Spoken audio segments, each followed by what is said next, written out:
Hello all, welcome back to Monday Night Moods. Moods. Today's very much, I feel, in keeping with the story. It's been stormy, bucketing down with rain, like inches of rain. Thought my balcony was going to flood. So it's very dark, it's very cold, it's very nice. Well, I say very cold, it's cold for here. Um, so yeah, this is very thematic for this evening. And for some reason, my camera is gone very pasty. Oh well. Um, yes, so we are back reading Dante Alighieri's Hell or the Inferno. We will be reading another 5 cantos. I don't know how long it's going to take me. Might be an hour, might be 20 minutes. We'll see.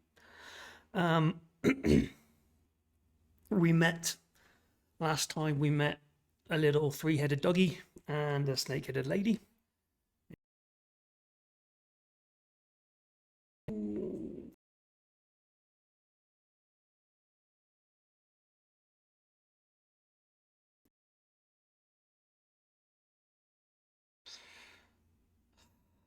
Is my microphone? Yes. Okay. Cool. Sorry, my microphone USB is a bit janky.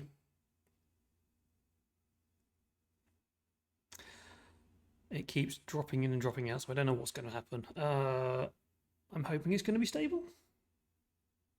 We'll see. Anyway, sit back, grab yourself a drink, got me juice as always, and enjoy the tales. And if I sound a bit hoarse, it's because I've been quite ill for about a week and just recovering, I hope. So I won't go into details, it's not very pleasant. Anyway, Canto 11. Upon the utmost verge of a high bank, by craggy rocks environed round we came, where woes beneath more cruel yet were stowed, and here to shun the horrible excess of fetid exhalation, upward cast from the profound abyss behind the lid of a great monument we stood retired, whereon the scroll I marked, I have in charge Pope Anastasius, whom Fontius drew from the right path, ere our descent behooves. We make delay, that from first the sense to the dire breath accustomed, afterward regard it not. My master thus, to whom answering spake, some compensation find that the time past not wholly lost. He then, lo, how my thoughts even to thy wishes tend, my son, within these rocks he thus began. Within these rocks he thus began.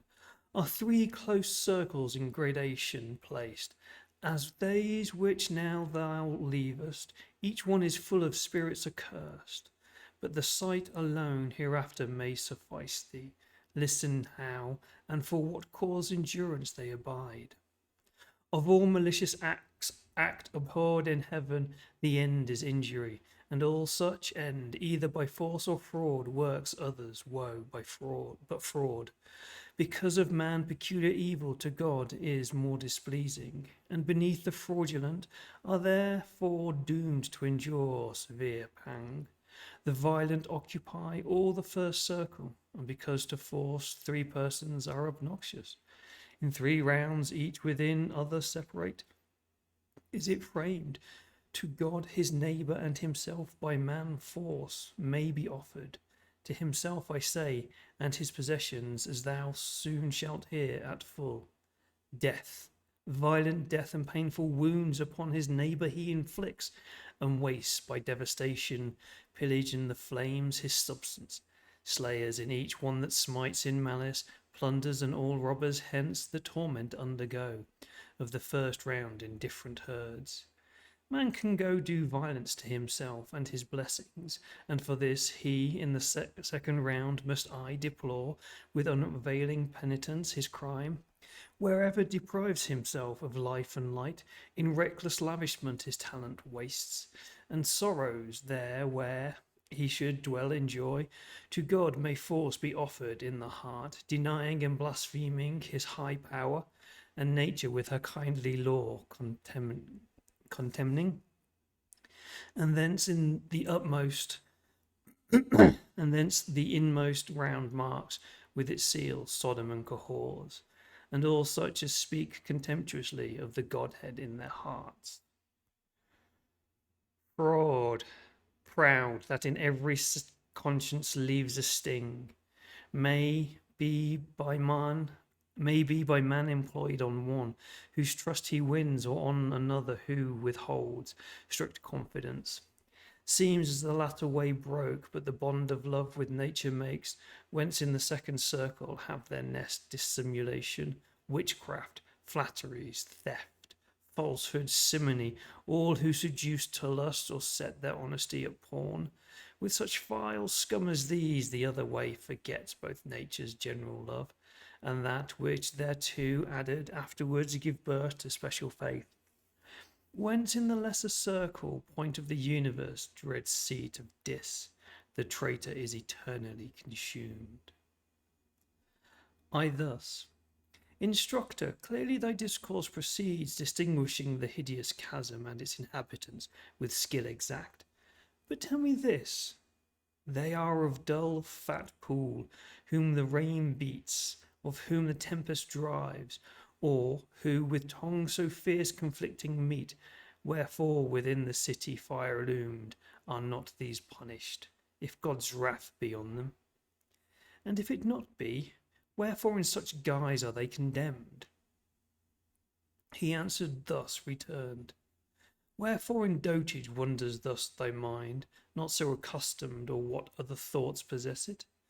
Dwell not in thy memory the words wherein thy ethic page describes 3 dispositions adverse to heaven's will: incontinence, malice, and mad brutishness, and how incontinence the least offends God, and least guilt incurs. If well thou note this judgment, and remember who they are, without these walls to vain repentance doomed, thou shalt discern why they apart are placed from these fell spirits, unless we full pause justice divine on them its vengeance down. O Son, who healest all imperfect sight, thou so contestest me when thou solvest my doubt, that ignorance no less than knowledge charms, yet somewhat turn thee back. I in these words continued, where thou saidst, that unsorry offends celestial goodness, and this not perplexed unravel. He thus made reply. Philosophy to an attentive ear clearly points out, not in one part alone, how imitative nature takes her course from the celestial mind and from its art. And where her laws the Stagyrite unfolds, not many leaves scanned o'er observing well, thou shalt discover that your art on her obsequious follows, as the learner treads in his instructor's steps, so that your art deserves the name of second in descent from God. These 2, if thou recall to mind creation's holy book, from the beginning were the right source of life and excellence to humankind, but in another path the usurer walks, and nature in herself and in her follower thus he sets at naught, placing elsewhere his hope. But follow now my steps, on forward journey bent, for now the Pisces play with undulating glance along the horizon, and the wane lies all over the northwest, and onward there a space is our steep passage down the rocky height. Canto 12. The place where to descend the precipice we came was rough as Alp, and on its verge such object lay, and every eye would shun, as is that ruin which Adysa's stream on this side Trento struck, shouldering the wave, or loosed by earthquake, or for lack of prop from the mountain's summit, whence it moved to the low level, so the headlong rock it shivered, that some passage it might give to him who from above would pass. Even such into the chasm was the descent, and there at point of this departed ridge lay stretched the infamy of Crete, detested brood of the foreign heifer, and the sight of us ignored itself at one with rage distract. To guide my To him my guide exclaimed, "Perchance thou deemest the king of Athens here, who in the world above thy death contrived. Monster, avaunt! He comes not tutored by thy sister's art, but to behold your torments is he come. Like to a bull with impetuous spring, darts at the moment when the fatal blow hath struck him, but unable to proceed, plunges on either side. So I saw plunge the Minotaur, whereat the sage exclaimed, Run to the passage while he storms. It is well that thou descend.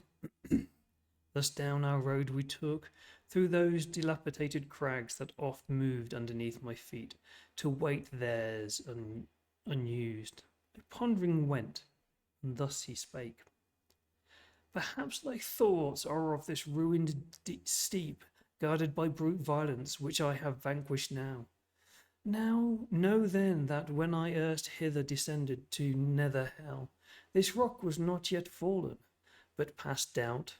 If well I mark, not long ere he arrived, who carried off from Dis to the mighty spoil of the highest circle. Then through all its bounds such trembling seas the deep concave and foul. I thought the universe was thrilled with love, whereby there are who deem the world hath oft been in chaos turned. And in that point here and elsewhere the old rock toppled down. But fix thine eyes beneath the river of blood approaches, in which all these are steeped who have by violence injured. O blind lust, O foolish wrath, whoso dost goad us on in the brief life, and in the eternal then thus miserably overwhelm us. I beheld an ample fosse, that in bow was bent as circling all the plain, for so my guide had told, between it and the rampart's base on trail ran centaurs, with keen arrows armed, as the chase they on the earth were wont. At seeing us descend, they each one stood, and issuing from the troops three sped with bows and missile weapons chosen first, of whom one cried from far, Say what pain ye come, condemned who down this steep have journeyed. Speak from whence ye stand, or else the bow I draw. To whom my guide, An answer shall be made to Chiron there, when nearer him we come. Ill was thy mind, thus ever quick and rash. Then me he touched and spake. Nisus is this, who for the fair Deianaria died, and wrought herself revenge for his own fate. He in the mist that on his breast looks down, in the great Chiron who Achilles nursed, that other Pholus prone to wrath. Around the fosse these go by thousands, aiming shafts at whatsoever spirit dares emerge from out the blood more than his guilt allows.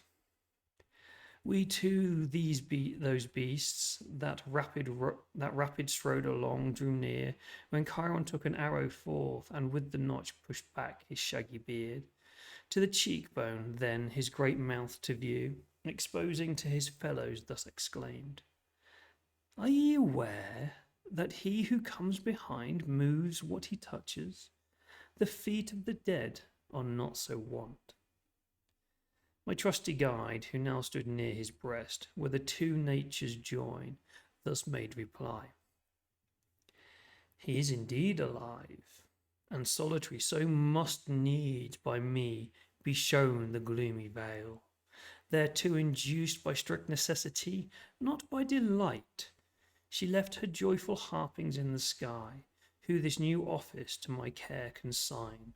He is no robber, no dark spirit I, but by that virtue which empowers my step to treat so wild a path, grant us, I pray, one of thy band, whom we must trust secure, who to the ford may lead us, and convey across him mounted on his back, for he's not a spirit that may walk the air. Then on his right breast turning, Chiron thus to Nessus spoke. We turn and be their guide, and if ye chance to cross another troop, command them keep aloof. Onward we moved, the faithful escort by our side, along the border of the crimson seething flood, whence from these steeped within loud shrieks arose. Some there I marked as high as to the brow, immersed of whom the mighty centaur thus, these are the souls of tyrants who were given to blood and rapine. Here they wail aloud their merciless wrongs. Here Alexander dwells, and Dionysus fell, who many a year of woe wrought for fair Sicily. That brow whereupon their hair so jetty clustering hangs, in Azzolino, that with flaxen locks Obezo of Est, in the world destroyed, by his foul stepson, to the bard revered I turned me round, and thus he spake.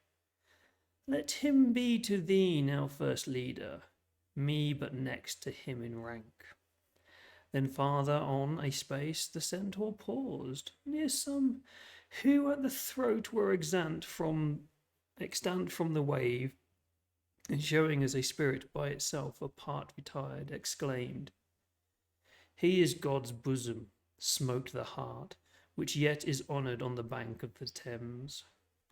A race I next espied, who held the head, and even as all the bust above the stream, missed these I many a face remembered well. Thus shallow more and more the blood became, so at last it but imbrued the feet, and there our passage lay athwart the fosse.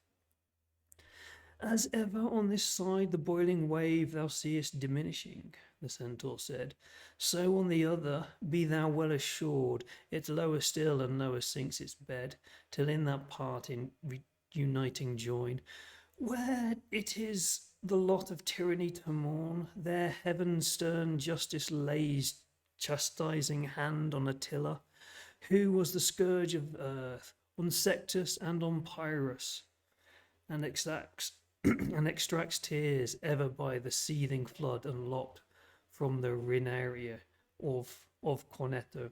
This Pazzo and the other named, who filled the waves with violence and war.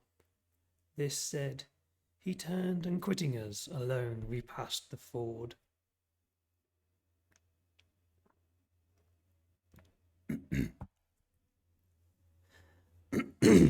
Canto 13.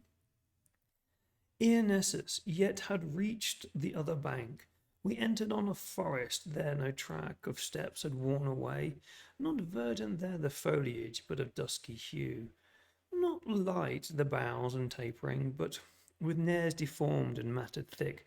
Fruits there were none, but thorns instead, with venom filled, less sharp than these, less intricate the breaks, wherein abide those animals that hate the cultured fields betwixt Corneto and Cecina's stream.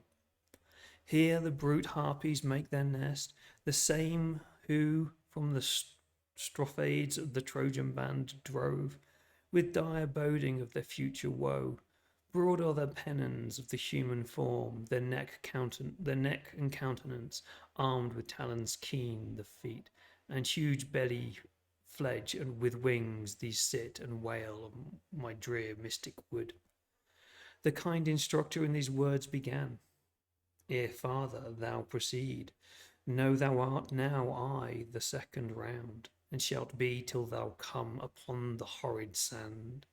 Look therefore well around thee, and such things thou shalt behold as would my speech discredit. On all sides I heard sad plainings breathe, and none could see from whom they might have issued. In a maze fast bound I stood. He, as it seemed, believed that I had thought so many voices came from some amid those thickets close concealed, and thus his speech resumed. If thou lop off a single twig from one of those ill plants, the thought thou hast conceived shall vanish quiet. Thereat a little stretching forth my hand from a great wilding gathered I a branch, and straight the trunk examined. Why pluckest thou me? Then, as the dark blood trickled down its side, these words it added. Wherefore tearest me thus? Is thou no touch of mercy in thy breast? Men once were we, that now we are rooted here. Thy hand might well have spared us, had we been the souls of serpents. As a brand yet green, the burning at one end from the other sends a groaning sound, and hisses with the wind that forces out its way, so burst at once forth from the broken splinter words and blood. I, letting fall the bough, remained as one, assailed by terror, and the sage replied, If he, O injured spirit, could have believed what he hath seen but in my verse described, he never against thee had stretched his hand. But I, because the thing surpassed belief, prompted him to his deed, which even now myself I rue. But tell me who thou wast, that for this wrong to do thee some amends in the upper world, for thither to return is granted him, thy fame he may revive. That pleasant word of thine, the trunk replied, hath so inveigled me that I from speech cannot refrain, wherein if I indulge a little longer, if I snare detained, count it not grievous. I it was who held both keys to Frederick's heart, and turned the wards, opening and shutting, with a skill so sweet that besides me, into his inmost breast scarce any other could admittance find. The faith I bore in my high charge was such, it cost me the lifeblood that warmed my veins. The harlot who ne'er turned her gloating eyes from Caesar's household, common vice and pest of courts, gainst me inflamed the minds of all, and to Augustus they so spread the flame, that my glad honours changed to bitter woes. My soul, disdainful and disgusted, sought refuge in death from scorn. I became just as I was, unjust toward myself. By the new roots which fix this stem, I swear that never faith I broke my liege lord, who merited such honour. And of you, if any to the world indeed return, clear he from wrong my memory, that lies yet prostrate under envy's cruel blow. First, somewhat pausing till the mournful words were ended, then to me the bard began. Lose not the time, but speak, and of him ask, if more thou wish to learn. Whence I replied, question thou him again of whatsoever will, as thou thinkest, content me, for no power have I to ask, such pity is at my heart. He thus resumed, so may he do for thee freely what thou entreatest, as thou yet be pleased, imprisoned spirit, to declare how in these gnarled joints the soul is tied, and whether any ever from such frame be loosened, if thou canst, that also tell. Thereat the trunk breathed hard, and the wind soon changed into sounds articulate like these. Briefly ye shall be answered. When departs the fierce soul from the body by itself, thence torn asunder to the seventh gulf, by Minos doomed, into the wood it falls, no place assigned, but wheresoever chance hurls it, there sprouting as a grain of spelt, it rises to a sapling growing thence, a savage plant, the harpies on its leaves, then fading, cause both pain, and for the pain a vent to grief. We, as the rest, shall come for our own spoils, yet not so that with them we may again be clad. For what a man takes from himself, it is not just he have. Here we perforce shall drag them, and throughout the dismal glade our bodies shall be hung, each on the wild thorn of his wretched shade. Attentive yet to listen to the trunk we stood, expecting further speech, when us a noise surpassed, as when a man perceives the wild boar and the hunt approach the place of stationed watch, who of the beasts and boughs loud rustling round him hears, and lo, there came two naked, torn with briars, in headlong flight, that they become then broke each fan of the wood. Haste now, the foremost cried, now haste thee death.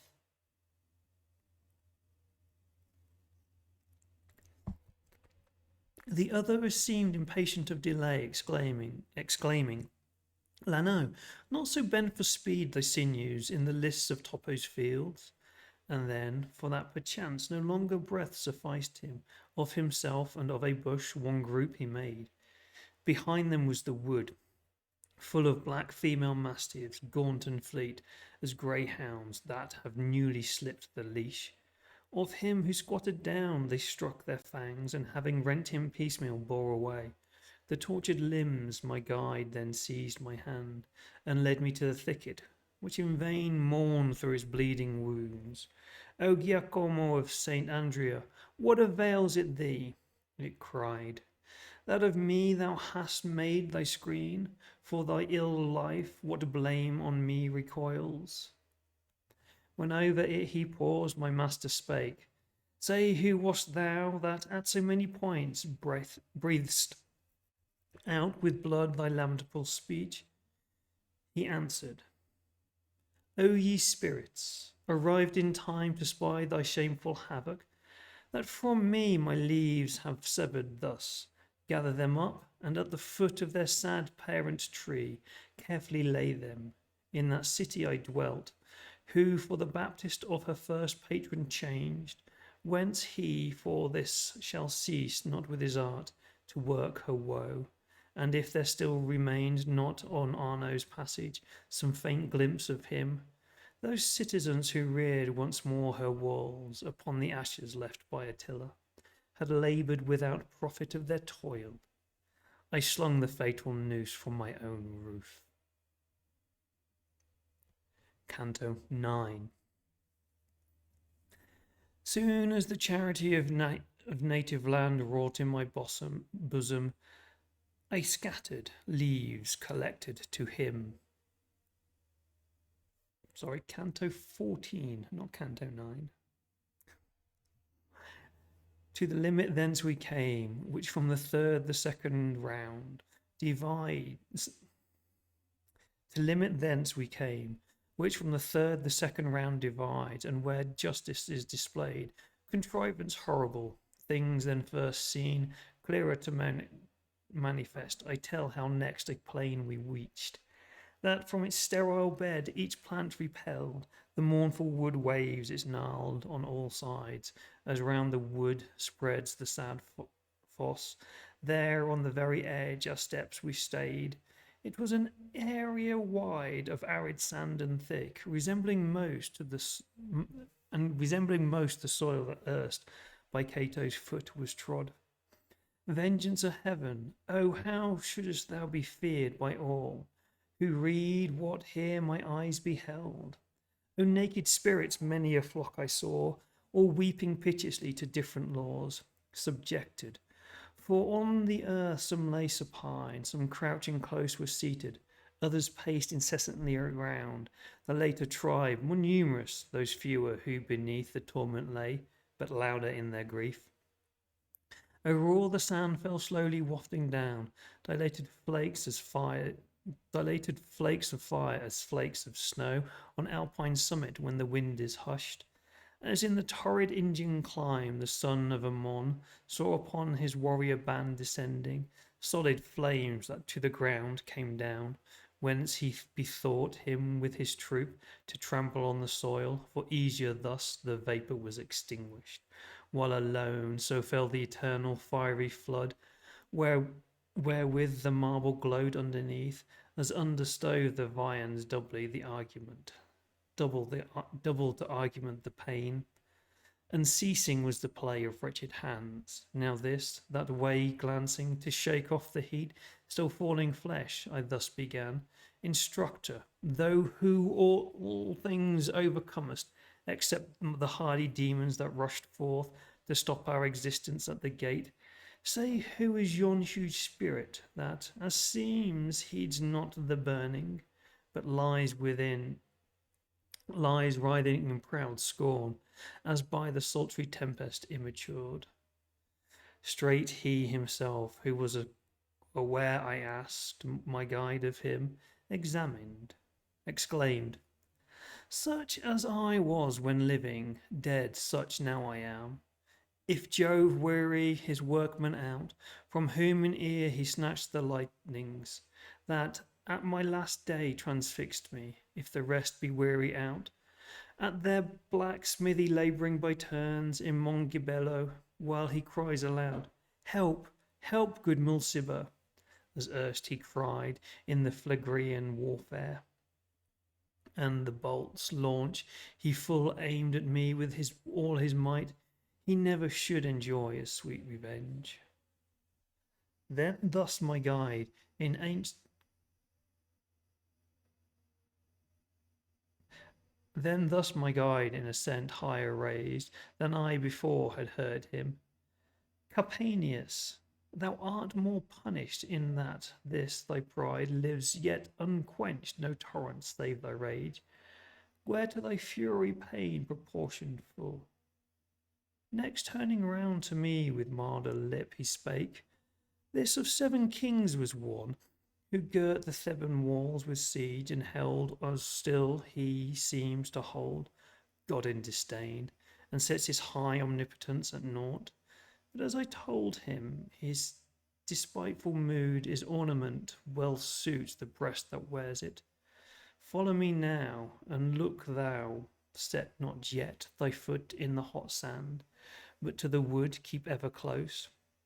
Silently on we pass to where there gushes from forest bound a little brook, whose crimsoned wave yet lifts my hair with horror, as the rill that runs from Buddicame to the portioned out among the sinful women. So ran this down through the sand, its bottom and each bank stone built, and either margin at its side, whereon I straight perceived our passage lie. Of all that I have shown thee, since that gate we entered first, whose threshold is to none denied, not else so worthy of regard, as is this river, has thine eye discerned, over which the flaming volley all is quenched. So spake my guide, and I him thence besought, that having given me appetite to know, the food he too would give that hunger craved.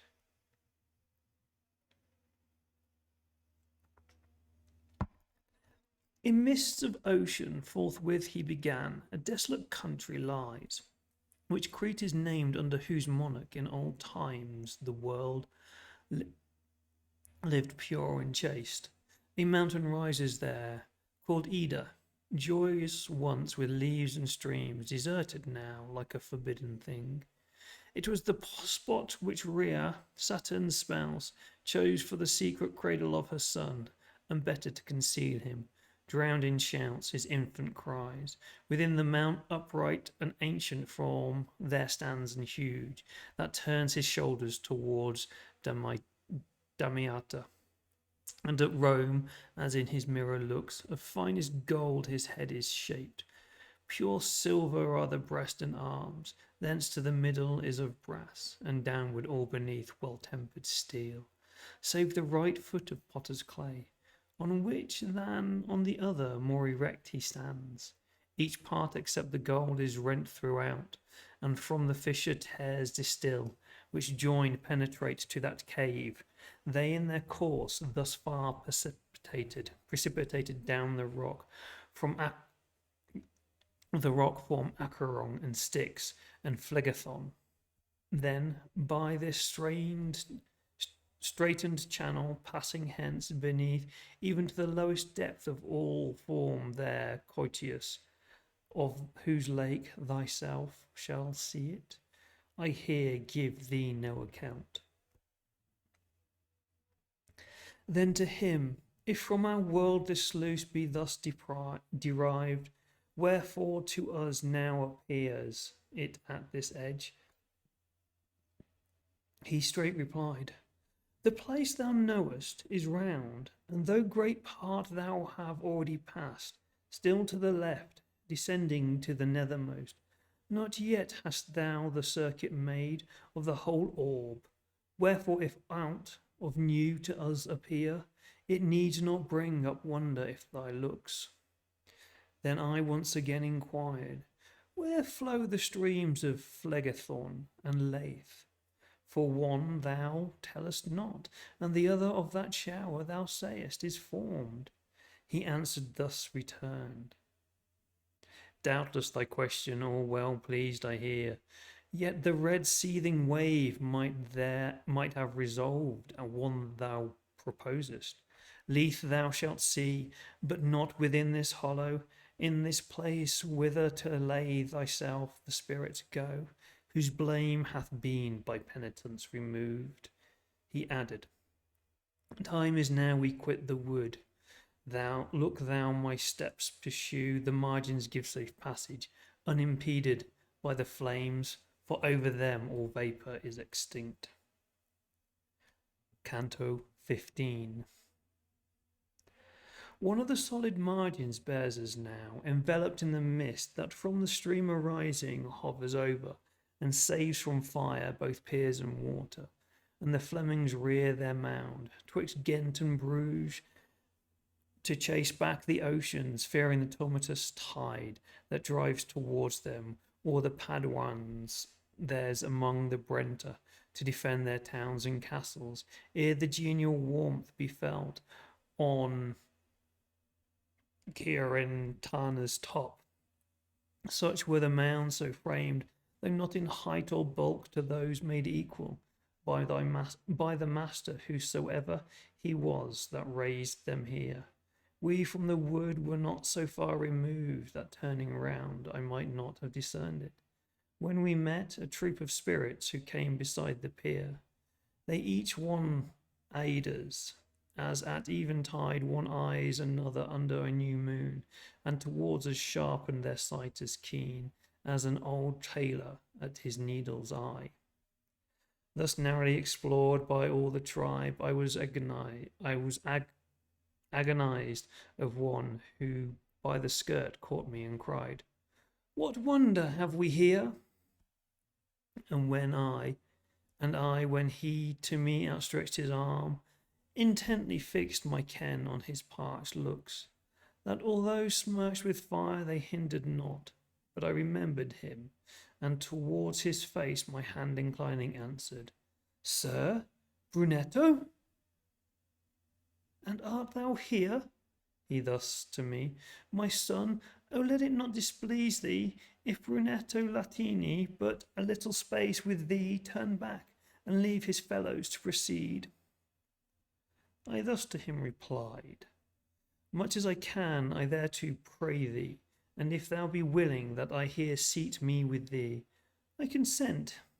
His leave with him with whom my journey first obtained. "O son," said he, "whoever of this throng one instant stops lies then 100 years, no fan to ventilate him when the fire smites sorest. Pass thou therefore on, I close will at thy garments walk, and then rejoin my troop who go mourning their endless doom." I dared not from the path descend to tread on equal ground with him, but held my head bent down as one who walks in reverent gaze. "What chance of destiny," thus he began, "ere the last day conducts thee here below, and who is this that shows to thee the way?" "There up aloft," I answered, "in the life serene, I wandered in a valley lost before mine age had to its fullness reached. But yestermorn I left it, then once more into that vale returning, him I met, and by this path homeward he leads me back." "If thou," he answered, "follow but thy star, thou canst not miss at last a glorious haven. Unless in fairer days my judgment erred, and if my fate so clearly had not chanced, seeing the heavens thus bounteous to thee, I had gladly given thee comfort in thy work. But that ungrateful and malignant race, who in old times came down from Fesol, aye, and still smack of their rough mountain flint, will for thy good deeds shew thee enmity. Nor wonder, for amongst ill-savoured crabs it suits not the sweet fig tree lay her fruit.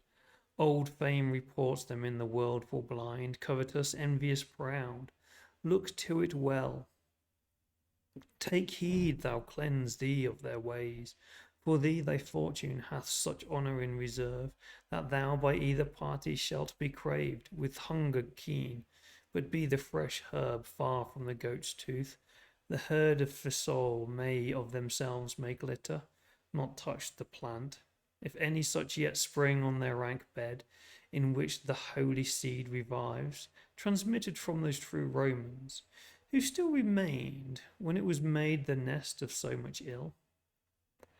Were all my wish fulfilled, I straight replied, thou from the confines of man's nature yet hast not been driven forth, for in my mind is fixed and now strikes full upon my heart the dear, benign, paternal image, such as thine was, when so lately thou didst teach me the way for man to win eternity, and how I prize the lesson it behooves, that, long as life endures, my tongue should speak. What of my fate thou tellest, that write I down, and with another text to comment on, for her I keep it, the celestial dame, who will know all, if I to her arrive. This only would I have thee clearly note, that so my conscience have no plea against me. Do fortune as you list, I stand prepared, not new or strange, such earnest to mine ear. Speed fortune than her wheel, as likes her breast. The clown his matlock, all things have their course. Thereat my sapient guide upon his light turned himself back, then looked at me and spake. He listens to good purpose who takes note. I not the less still on my way proceed, discoursing with Brunetto, and inquire who are the most known and chief among his tribe. To know of some is well, thus he replied, but of the rest silence may best beseem. Time would not serve us for report so long. In brief I tell thee that all these were clerks, men of great learning and no less renown, but one same sin polluted in the world. With them is Priscian and Acoro's son Francisco, herds among the wretched throng, and if the wish of so impure a blotch possessed thee, him thou also mightest have seen, who by thy servant was transferred from Arno's seat to Bacchiglione,